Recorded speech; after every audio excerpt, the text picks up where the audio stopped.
Today, I have the pleasure of welcoming a truly distinguished voice in global health, Dr. Kofi Mensah Nyarko. Dr. Nyarko currently serves as the team lead for non-communicable diseases and mental health at the World Health Organization's Regional Office for Africa, a position that places him at the very heart of the continent's efforts to combat the silent epidemic of NCDs from diabetes and hypertension to cancer. A medical doctor, field epidemiologist, and passionate educator, Dr. Nyarko has spent more than 2 decades gathering and strengthening Africa's public health architecture. He has led outbreak investigations across the region, from cholera and meningitis to Ebola and COVID-19, and trained hundreds of field epidemiologists who now form the backbone of our surveillance and emergency response systems.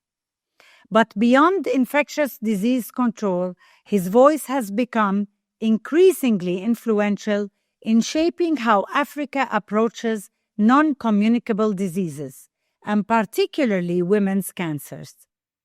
Today, in his WHO Afro role, he is leading efforts to integrate cancer and NCD care into the primary healthcare system through transformative models like PEN and PEN+, initiatives that aim to bring life-saving services closer to communities, especially in low-resource settings.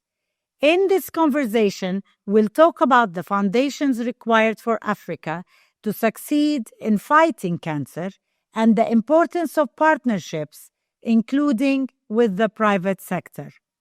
Dr. Kofi, welcome to Global Health Dialogues. Thank you very much, Princess, and thank you for having me and inviting me to your show and to discuss very important issue, which is pertinent to the health of people, especially in Africa, breast and cervical cancer, which is women cancers. Yes. Thank you very much for the opportunity. Welcome to our Global Health Dialogues. Let's begin with your personal journey. You started as a medical doctor, moved into epidemiology, and now you are shaping NCD policy at the continental level. What inspired that shift into public health and NCDs? Thank you very much. As a medical doctor and trained in Africa and working in the districts in Africa, I realized that what is needed in Africa is a strengthened public health system, especially at the primary care. And therefore, my journey through my career was to support public health approach through the infectious disease, human capacity development, and through to both communicable and non-communicable disease. So I have worked in non-communicable disease over the last 15 years and also done the communicable for the last 20 years. So I've went in 2 places and trained a lot of people in both areas. Because in Africa, we need a strengthened health system to deliver what we need to do. And without a public health approach, we will not get there. So that has been my passion, to strengthen health systems using the public health approach to be able to deliver care to those who need it. What lessons and skills from dealing with infectious disease outbreaks helped you tackle today's epidemic of NCDs and cancer? I mean, you talk about the importance of local capacity building. What other skill sets you brought over from dealing with infectious to non-infectious diseases? Thank you very much. When we look at the healthcare system, for infectious diseases, to be able to strengthen it, you need a resilient system in terms of infrastructure, the basic devices, the human capacity, human resource development in the various cadres, and ensuring that we have the medicines, essential medicines to deliver what needs to be done. In the area of non-communicable diseases, cardiovascular diseases, diabetes, the cancers is the same. We need to train the people to be able to diagnose, so that we will be able to have early detection. And once you diagnose me, you should be able to treat me. So there should be access to essential medicines, the basic ones, and those who need higher care are referred to the referral centers. So technically, the lessons and the approaches are the same. The only thing is that with infectious diseases, the only thing is it can be transmitted from one person to the other. But with NCDs, it's not. But the key principles underlining them are the same, the key main epidemiological principles. And even though non-communicable diseases are not transmissible from one person to the other, they are becoming the major burden in our system because they are lifestyle, the way we live. And most of the people now in Africa are affected by non-communicable diseases. And it's having a big toll on our health system. Yeah, I totally agree with you that there are many shared principles into dealing with both types of diseases. But probably, the funding was very different for infectious disease. You probably found more funding easily available when you were fighting infectious diseases as opposed to non-communicable diseases, right? And also, you are, given that you are an epidemiologist, so-called, I saw a definition, layman definition for that you are a public health detective. So Yes. you clearly put great value on data and research to be able to do all of that. Yes. Fantastic. And you are this podcast alone is not going to be able to deal with all the work that you are doing. You're working on the whole of Africa, helping shape policy. You have a lot of knowledge on infectious diseases, mental health, and NCDs. But today we're going to focus on women's cancers because that seems to be one of your focus issues. Why focus on women's cancers? Thank you very much. We would say that this month is the Pink October month where we are focusing on breast cancer. So it's an opportunity to use what everybody is talking about to talk about breast cancer. And we cannot do breast cancer alone because in Africa, for us to be able to deliver, we need to integrate. And it's an opportunity to put all the women cancers together. And the major women cancers that we have in Africa are breast and cervical cancer. And the same woman that needs screening for breast cancer also needs screening for cervical cancer. So it's logical to do it together in the WHO Africa region. And what we are advising member states and supporting them is to integrate women cancers together so that we'll be able to fight, win the fight against women cancers. And let me take the opportunity to say that in Africa, the major thing that we see is that most people come to our facilities at late stage 3 and 4, and that needs to change. If you come late, there's not much that we can do. But the key message is that I want to say that women cancers can be prevented and it can be cured if only we detect it early. And therefore, early detection is the key. So we have to make sure that these are detected very early. And to do that, national government to have a screening system, early detection systems in place. So what we are doing in the WHO Africa region is to empower member states to have what it takes for early detection. And you need the community involved, you need national governments involved, you need institutions involved. What should the communities do? We are increasing awareness so that the general public will know that all women who are eligible should have access to screening. So that you go and screen. And the national governments, when someone is screened and detected to have cancer, that person also have available treatments. One of the key things we say is that when you don't feel well and you go to the hospital and the doctor says you have cancer, then sorry, it's late. For cancer to be curable, it means, well, when you feel that you are okay and there's nothing wrong with you, that's when you need to be screened. And once a doctor finds something, then it's early detection. Today, they can take it away. And you come back home and have free cancer. But if you wait for you to have symptoms, then I'm sorry, it's late. So we are trying to tell the general public, the population, that if you are eligible as a woman, get screened for cervical cancer, get screened for breast cancer. And when we detect it early, then your life can be saved. And we entreat national government to support establishing early detection screening centers at the primary level, whilst we have the comprehensive centers at the national level to treat those who need treatment. And with this, we will be able to reduce mortality and change the trajectory. There are some countries that have done very well in Africa, which should serve as an example for others to follow. Thank you. Thank you. So what you are saying is that, first of all, I want to ask you, there must be, of course, you're dealing with the issue at the core, because diagnosis is key. And like you said, early diagnosis is absolutely key. It saves lives, it saves costs, and it's super important when it comes to cancer. But there must be many barriers that women face in getting early diagnosis, other than having a center in the community and so on. What other barriers did you find that are most common in Africa? Thank you very much. In Africa, cancer is connoted with fear.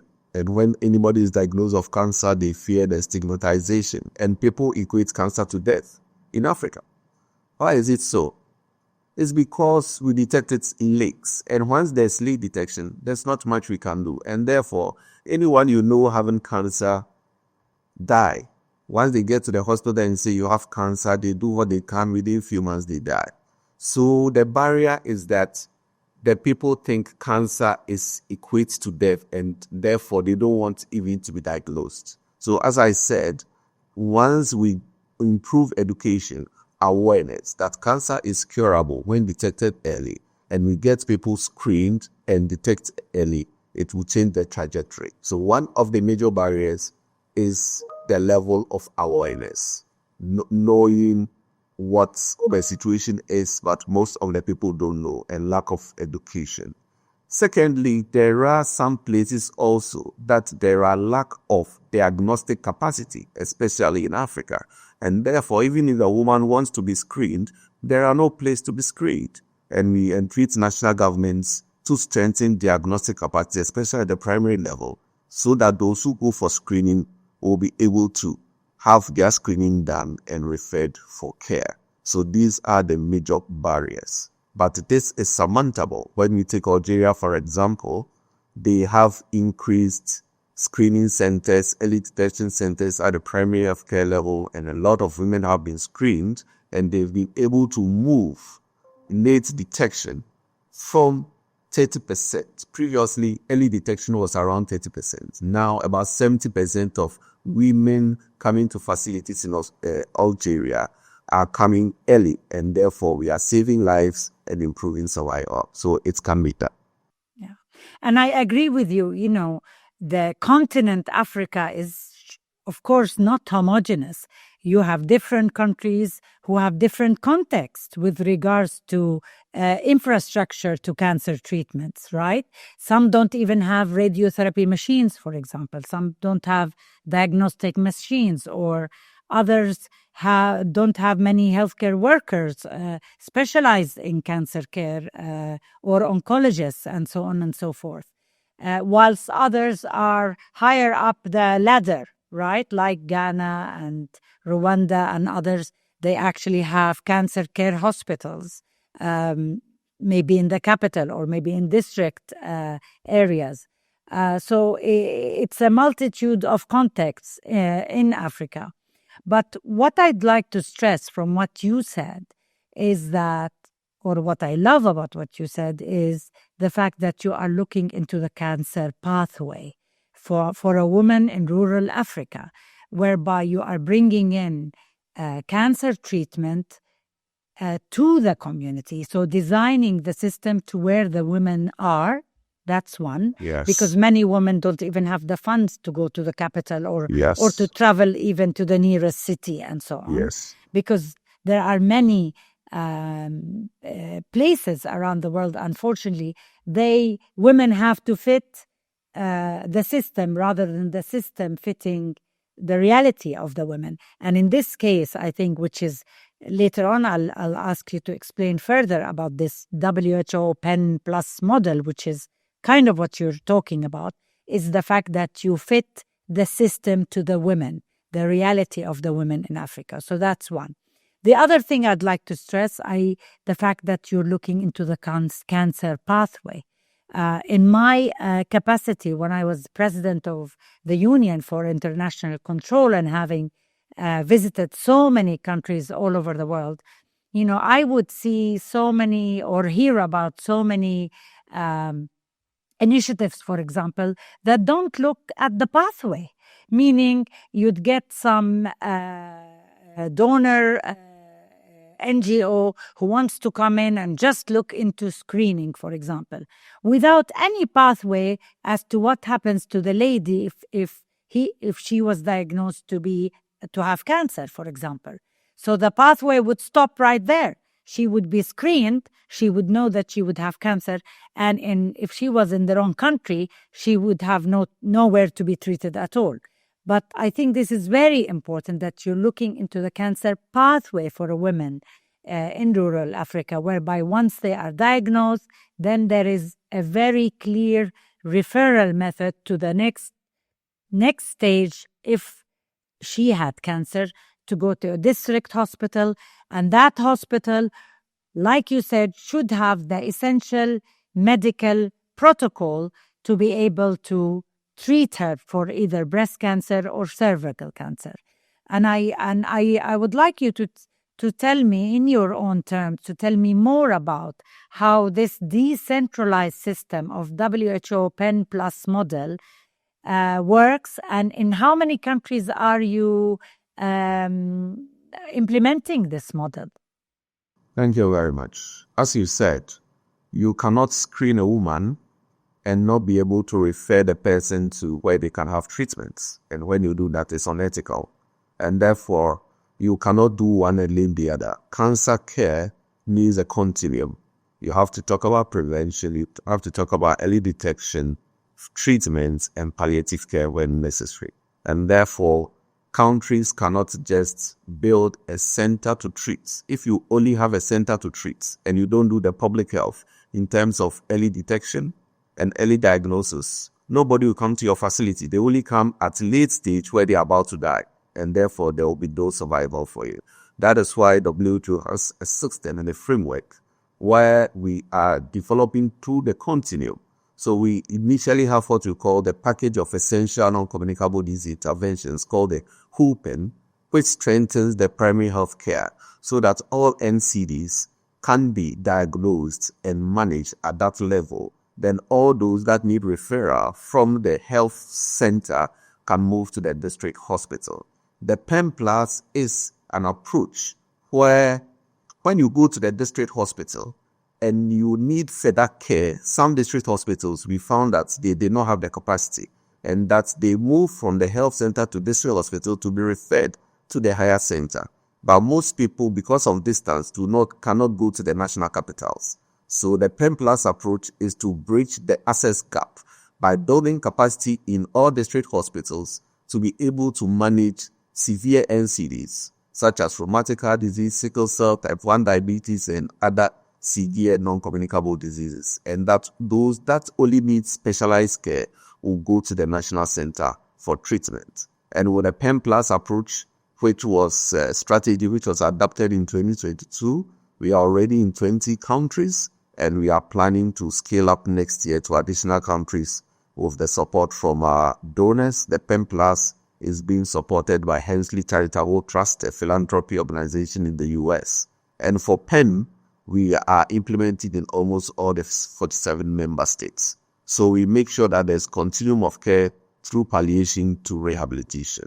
So this is very important. You cannot do one and leave the other. If you only do screening, there will be no place for treatment. And you just bring fear and panic, and the patient become anxious. I have cancer, but there's nowhere to be treated. And with this, WHO with partners, International Atomic Energy Agency, IAEA, and IAC, do what we call the impact mission. We go to member states. Some of them request for this. We go and do an assessment of what happens in the area of cancer in your country, and based on the assessment, develop the NCCP, called the National Cancer Control Plan. Then once this plan is developed, we help you to get resources to implement your national cancer plan. So most countries that are doing well have a national cancer plan that they are following through to implement. So that is how we are working to support member states to do what is right throughout the continuum of care. Yeah, I totally agree about what you said. And I'd like to emphasize about the need for a national cancer control plan. Again, if one doesn't have a plan, one plans to fail.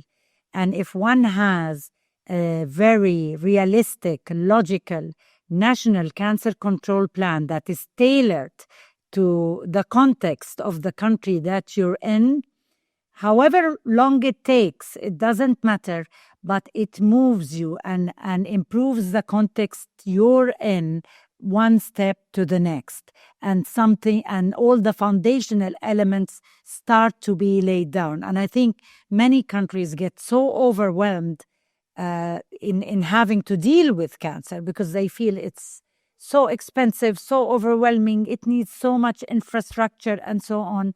But having a plan kind of cuts it into doable pieces, right? That if one started having a plan, let's say 20 years ago, even as simple as having more graduates specializing in oncology, for example. Africa would not have the shortage that it would have had now, right? So it's so important. If you don't have a plan, have one, and make sure that your government costs that plan. Because like you said also, yes, it's very good to rely on philanthropic efforts. But, these philanthropic efforts suddenly disappear. One day from the next. Look what happened now with USAID, for example. Suddenly it's all canceled, right? So it's okay to have them to amplify the work, but I think governments need to realize that they have to take ownership of their cancer control so that they don't become so dependent on outside philanthropy, so that if it dries up or it stops for one reason or another, the actual service can continue. And then the other thing I want to highlight from what you said, the fact that the WHO PEN Plus approach, or even the PEN, it relies on integrated management of NCDs. And for me, this is a no-brainer, right? If this was a business entity, businesses usually look into what they have, correct? And they actually look into the sort of behavior of their customers, their behavior, their movement, what are their preferences, and so on. They actually study their customers. And that's what's usually missing, I find, in governmental health systems. So many countries think only of bringing equipment or of bringing the medications, etc. They don't realize, which is what thankfully you are doing now, is that you need to look into the movement and the habits and the behavior of the women, for example, so that you customize the system towards them getting the service. That's one. But also not creating parallel systems or spending on other systems that will cost you more needlessly, such as riding on your already well-established systems to deal with HIV, for example, right? Or having the woman present herself to the clinic, for example. Why not? If you look at her as a human instead of separate body parts, the woman has, shall we say, a connection with the clinic at one point. You utilize that connection to the full. You ask her about her communicable diseases. You ask her about hypertension, about all the things that can be preventable or screenable. So I think this is a really good takeaway from what you are doing. But if I wanted to ask you to list the foundational elements that must be in place for many countries in low middle income countries and in many countries in Africa to achieve real success in fighting cancer, what would be the first one you would start with? Thank you very much. So what you described is the integrated person-centered care, where we look at the person holistically, not only as one disease, because you have to look at everything integrated. Because the same woman with breast cancer may have cervical cancer problem, diabetes, so we check everything. Good. The major foundational elements, one, I'll talk about government leadership. You cannot succeed without the national government prioritizing this. All the countries that are doing well has been prioritized by their national governments. I mentioned Algeria, I'll mention again, there is a presidential interest in cancers in Algeria, and that has led into mobilizing resources at the highest level to ensure that things are done well. Once they are higher level, you have to also make sure that there's community ownership. You involve the community, you involve the people at the lower level so that there is buy-in. Then once that is there, the key elements of the health system will then be strengthened from the political leadership, ensuring that there's infrastructure, ensuring that there's capacity building, access to essential medicines, devices, and technology to get what needs to be done, and also an accountability framework, ensuring that whatever you are doing, you are looking at it in terms of the numbers, in terms of whether the cases are going down or going up. Cancer registries are very important, but they are expensive to establish. So I would say number one, high level priority from governments, political will, prioritization, and leadership. So once that is there, all the rest will follow. So that, for me, has happened in all the countries that have done well. We can see it in Rwanda, Tanzania, and a few other countries. And with even the NCCP, it comes from government leadership. You cannot have a national cancer control plan with WHO and all the experts coming together without the government allowing you in. So you need higher level. And as you may recall, this year, there was the UN high-level meeting on NCDs during the United Nations General Assembly in New York just a few weeks ago. And NCDs have been prioritized, including cancers, because everybody has seen that this is the major problem globally, not only in Africa, but Africa is hard hit because of our weak health system, limited funding, and therefore, as we said earlier, we need to mobilize domestic funding to get to where we have to be, because nobody is going to do it for us. Most of the external funding is from infectious diseases. I went in infectious diseases, as you said, and that once there's infection, once there's an outbreak, Ebola money will come in to stop it. But once there's hypertension, you cannot give your hypertension to another person. So we don't have much money in NCEs. So it's up to national government to ensure that they resource this, because that holds the major driving force in their economy. So if you have most of your people coming down with NCDs, you will not have a healthy society to create wealth for your country. Yeah, absolutely. And definitely I would add to the list planning and design, right? Having those realistic cancer control plans, costed, of course, with the political will and ownership by government. And I love the fact that you said nobody's going to do it for you. I always say that. People sometimes think when they go to conferences or they have WHO supporting them that they're going to have their they're going to have these institutions build hospitals for them, do all the work for them. But actually, that is not the case. The country has to be ready to follow up on that. And then of course, how to make it seamless and how to make it cost effective, you have to integrate it into primary care, like you said, and to, integrate it with other diseases. So you maximize the contact of that patient with the health system in one go. And then I saw something in the research that you talk a lot about task sharing and workforce innovation. Can you tell me more about that?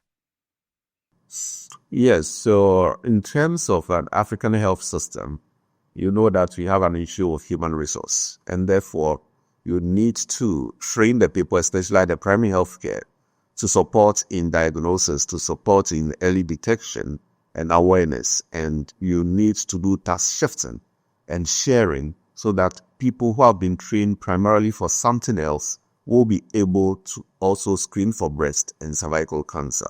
As I said, most of the places don't have this. So if you are going to integrate cervical cancer and breast cancer early detection in your facility, you need to train them and pass share so that the people will be able to screen those who will come to the facility. Without that, we will not be able to achieve our aim because we have limited human resource in our part of the world. So it's very important to get it done. And also ensuring that you do what we call operational research, health systems research, to be able to get answers to the peculiar problems within our context in Africa. And this is being done also in some of our countries. And South Africa has been doing very well in cancer research, which is trying to have answers to some of our pertinent situations. So that is what we have in Africa. Yeah. We have countries that are doing very well and others too that are lagging behind. But all together, we've made a great impact. When you look back in the last 15, 20 years, we've had more countries having NCCP, more countries having a comprehensive cancer center with radiotherapy machine, leading accelerator, and oncologists to treat people on the continent. Yeah. And I agree with you. Research is very important because it's not only for finding out the challenges, but also looking into which initiatives succeeded, which didn't, what lessons can be learned. And I think there's a big need for implementation research. Which country implemented well, for example, cervical cancer vaccines, and which countries were not able to succeed. Very, very important to have those comparative studies so that one can come up with, look into the challenges and the gaps, and perhaps come up with a template on how one can, overcome these challenges and so on. Then we talk about the importance of partnerships, of course. Partnerships are critical. We in Jordan, when I was the director of the King Hussein Cancer Foundation for many years, we really benefited a lot from partnerships. And I must say, we knew how to utilize those partnerships well, meaning first we owned the project, like you said, we understood our issues, because of course the country at hand, they are the ones who are going to know more about the context and the landscape, and they would also know about the opportunities. So we did that. However, we knew as to when and how to utilize them. This created a very harmonious relationship, and whereby the partnerships were so happy to be working with an entity that knew what they're doing, very ready to respond, to implement, and so on. And we were very happy to have a partner stay the course with us to, fast track our successes, because at the end of the day, you do not want to reinvent the wheel. If somebody else is doing something better than you, you really want to be able to just copy and paste. I mean, this is one area where it's okay to copy and paste because there are people's lives at stake. And so, for example, I know that Roche has been supporting Ghana, your home country, and other countries with regards to cancer. Can you tell me more about that? What are they doing? What's the partnership about, etc.? Okay, thank you very much. We've had several partnerships in the area of cancers. And Rush partnership is on women cancers, that's breast and cervical cancer. And the first 3 countries that we piloted, we wanted to see whether we'll be able to integrate women cancers with all other NCDs. So in Kenya, Zimbabwe, and Cote d'Ivoire, we started 2 years ago, where we selected 2 or 3 districts, trained them, developed the implementation framework that the women who come to the facilities are screened for both breast and cervical cancer. We look at the blood pressure, blood sugar for diabetes, and all relevant NCDs in a holistic person-centered care to ensure that they will have what they need, including community engagement with awareness so that the women will come for screening. The project also supported basic devices and equipment to ensure that this is done. And over the last 2.5 years, we've had great successes in these countries, which have shown that the model works, and more countries are requesting that they want to join this initiative. It's called the Women Integrated Cancer Services Initiative, the WICS. So this was done with support from the mission from Roche. And we're working with ministries of health to ensure that this happens. It's a catalytic fund. So once we know that it works and is the way forward, we need to get more resources to expand, to improve coverage in the various countries. So there are so many initiatives and the working of partners to ensure that women cancers are sorted. I want to take the opportunity to also talk about HPV vaccination, which is very important because we have the self-cancer elimination initiatives, which is targeting 90% of eligible girls being vaccinated, 70% tested, and 90% of those tested having treatment. And Rwanda started over about 2011, ensuring that all eligible women are screened in Rwanda. And Rwanda is the first country in Africa to achieve this, and over 90% screened. And now a lot of countries have introduced HPV vaccination. And once we vaccinate our young girls, very soon we will not find cancer. Cervical cancer is going to be a thing of the past. And in Ghana, just about a few weeks ago, the country has launched free HPV vaccination for all eligible girls. And that is a very great initiative. And we entreat all African countries to support and do their part. And as I said, you need national government leadership and commitment. The country have to pay their part so that the partners can also support. And this is through Gavi initiatives. And most countries, Gavi may not be able to pay everything. You have to do what we call your co-payment. So we entreat all governments to support so that we will be able to eliminate cervical cancer on the continent. Absolutely, absolutely. Everybody, you need all hands on deck because especially, in Africa, the whole laying of infrastructure for cancer was so much delayed because all the focus for the past 50 years was on infectious disease. Sure. And now Africa has to accelerate in such a rate to be able to deal with all the cancer patients that are suffering right now. And so we need all hands on deck. Global health should be very supportive and should really support Africa more than it supports now to be able to, for them to be able to give life-saving treatment, because as we still speak, 70% of people who suffer from cancer in Africa and other low-middle income countries, they die. And, the support needs to be bigger and faster and more efficient. What role do you see innovation plays, from HPV self-sampling to digital health, etc.? What do you see a role for that? I think digital health, AI, innovation is the way to go, especially in Africa, where we still have a weak health system, limited infrastructure, limited human resource. And digital health and innovation has come at the right time to use to deliver and support in all NCDs, and especially in women cancers.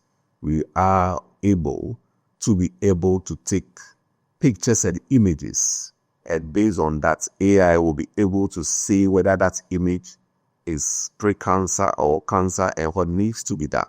We are able to use digital health to have consulting called telemedicine in a village where there is nobody. Once you have the infrastructure, which is not very expensive, just a mobile phone and the right application, you'll be able to have consulting with a specialist who is in the city. So digital health is very important, and that is the next phase of our work. And I want to say that in February, we are trying to bring all digital health experts from the US and Asia in South Africa, Johannesburg, to have a meeting on AI and health, especially for women cancers, to see how you'll be able to harness digital health and innovation for the fight against cancer. Because in our part of the world, we don't have all the expertise, we don't have the human resource, we don't have the devices, but digital health will be able to play the role to break the geographical barrier so that our people can have access to treatment and care. So we take digital health seriously, and as WHO Africa region, that is one of the ways that we're going to use to bridge the gap, the access gap in our region. But again, I want to stress, because I've seen it happen in many countries, including my own, before we fixed cancer care, because you will have all kinds of companies coming your way. Oh, there is this fantastic digital health, this that does this and does that. It only works, like you said, if it is fit in one national cancer plan, enhancing a pathway. So that is why when you and we had the conversation 2 days ago, I love the City Cancer Challenge model that I know Roche, they work with them as well, is whereby they have, at a city level, a managerial engine that includes everybody from oncologists, nurses, pathologists, influencers, the mayor, the politicians, the donors, all sitting on one table and working on one national cancer control plan, so that all the initiatives don't just become initiatives. All the initiatives and all the donors, they have to offer their services or their gadgets or whatever to fit in that one plan. Otherwise, they will all remain as initiatives. And unfortunately, I've seen that happen. But if National Cancer Control Plan is there and it is at city levels, then all these AI and digital health can be harnessed so beautifully to expedite and make things easier. But if it's only different companies coming to meet different people and not the whole community sitting on one table, it can be a waste of money. So I think I've seen that happen in my own country, and I think it's very important to be aware of that. Before I go to the closing line, to thank you for everything, I just wanted to ask you, I know we in Jordan and the Middle East, we suffer a lot from tobacco addiction. The tobacco companies have been really eyeing up our area, and they, it has been a big battle to stop them focusing on our youth. And we in Jordan, we have the highest addiction, one of the top countries in the world who has the highest addiction in tobacco. I know in Africa, traditionally this has not been the case, but I know very well that since the markets in Europe and Australia and Canada and the US, they have been much more regulated now. They have been eyeing Africa as well. Have they landed on your shores? Thank you very much. With tobacco, at the regional office, we have a strong team working on tobacco control. ensuring that you know about the Framework Convention for Tobacco Control FCTC, member states have signed to it, ensuring the implementation through the Empower Initiative. So we are working with member states to ensure that the right thing is done, and a lot of countries have made progress. So the industry will continue to come. The industry will continue to do what they want to do and lobby, but we will also do our parts and advise member states to ensure that tobacco don't become a problem on the continent. So when you look at the figures, it's not that though there are some countries in the region who fire tobacco. We continue to do our surveys yearly and at times bi-yearly to ensure that we are achieving, and we are achieving our aim, though the tobacco industry interference is still there and it will continue to be there. So we know how to deal with them, and we are doing our best so that tobacco as a risk factor don't erode our gains in the NCD fight. Yeah, well, that's fantastic because they are eyeing up Africa, unfortunately, and definitely they're here in the Middle East, and they are eroding a lot of our healthcare advances and costing the government millions. So I sincerely hope that Africa is aware and ready to fight off these money-making evil companies. Yeah. I sure hope so. On a final personal question, if you had one message for governments in Africa, what would you tell them? Let's say you're sitting at a dinner table and there's a president on both sides sitting next to you. What would you tell them? With respect to event cancers, generally I'd say governments should prioritize cancer care and ensure that at the primary level, there are any detection systems in place and also centers for treatment of cancer. Without this, the fight for cancer, for women cancer, will not be won. So national government should prioritize cancer care and NCDs in general because they are not being catered for by the external funders. So there should be domestic funding for NCD care and cancer care by national governments in Africa. Yeah. Thank you. And if you had one message for young African health professionals, what would it be? Young African health professionals, I would say, they should stay on the continent and support the work that we are doing. For what we are doing, there is a potential to win the fight. So they should help. And those who go out to get the skills, when they go out, they should come back and support the continent because the continent is the next phase of development in the world. Thank you. Yeah, absolutely. And before I say my final thank you, I just wanted to congratulate your football team in Ghana making it to the World Cup. Yes. Jordan made it as well. This is the first time ever for us.